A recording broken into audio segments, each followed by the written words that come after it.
So this is the now leather hard chicken head wall sculpture that we worked on yesterday, and it is now leather hard. And the air inside of it, when I cut a hole, is probably gonna escape a little bit. It's already started shrinking, and a pressure is building up in it. So I do need to make a hole into anything that's enclosed like this. So to make the keyhole, I'm just gonna find the center, and I'm going to cut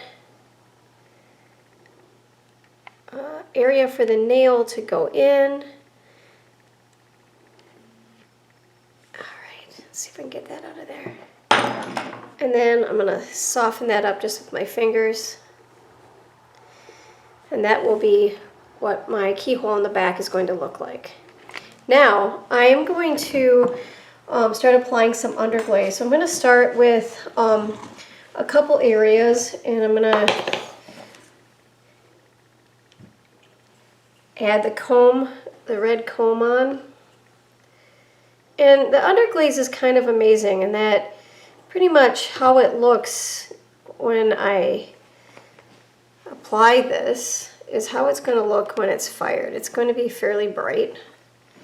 To get it brighter, you may have to, oh, looks like the chicken's head is bleeding. You may have to, there we go, apply a couple coats. And if you're using a darker clay, you may have to apply white slip first in order to have it reach, the best brightness. But truly, the underglazes are like paints, and for clay. It does look like the eye is bleeding, but we'll cover that up with black in a little bit. I should have shaken that up just a little bit better, or maybe my brush was a little wet. Let's put that cap back on. Tight, give it a couple shakes. All right, now I'm also going to add the orange. Now this orange isn't a normal orange. I just mixed it using red and some yellow, and I just like it more than the normal oranges that are sold. It's just a deeper color, I think. The clay is just a little tacky, and so the underglaze is kind of smearing on the surface just a little. I can see the clay through it, and so that's something I may have to reapply, but it gets me started at any rate. Now, this is the black underglaze, and that's going to be a little bit more covering, but again, you can see it's kind of streaky, and so it's always good to wait until the clay is just on the other side of leather hard. At leather hard, you can move clay on the surface, and I can still move clay on the surface. It's not tacky anymore, so this is really close, but it does feel just a little bit too wet to really soak in. So I'm going to have to apply this and then let it sit. There's no reason for me to put the underglaze on the back, although I could if I wanted to, but it's not necessary. So whenever I can, I just avoid that. So I'll probably brush a few coats on this before I start carving the feathers in. This will just get me a nice coat, let it soak in a bit, come back, put another coat on, and I'll probably put 3 coats on before I do any carving at all.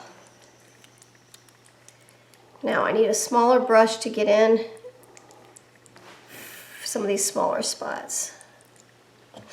I'm gonna take my brush, get the water out, and just make a finer point and get in there. Cover up the bleeding chicken head.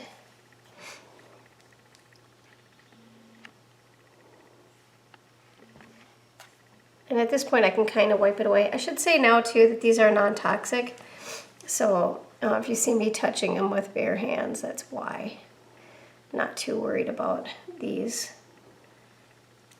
pigments. Alright,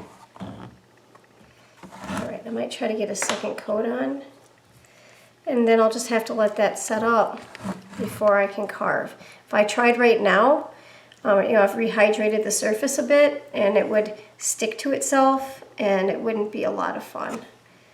So I'm just gonna get rid of some of that. get a nice coating on, and I'll have to let that set up just a little bit. All right.